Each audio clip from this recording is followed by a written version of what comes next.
హనుమనామ రహస్యము.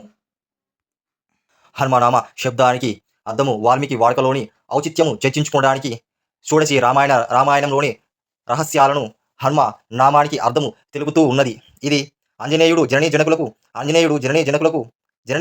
ఆంజనేయుడు అనే పేరు పెట్టారు. కానీ హనుమంతుడు అనే పేరు పెట్టినట్టుగా భావింపడానికి వీలు లేదు. కుండలిని యోగ సాధకుడికి అర్థం తెలుపుటకే హనుమ నామ శబ్దము వాడబడినది. హృదయం నుండి ఊర్ధ్వం వరకు ప్రవహిస్తున్న సుషుమ్నా నాడి తాలూకాల మధ్య బ్రేలాడుచు దౌడల వైపుకు ప్రయాణించే దానిని హనుమత్ అను. సుషుమ్నతో కూడిన యోగి అని హనుమ నామానికి అర్థము.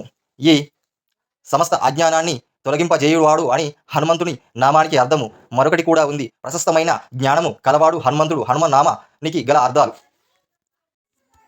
ఈ వీడియో మీకు నచ్చినట్టయితే please like and share, subscription my channel.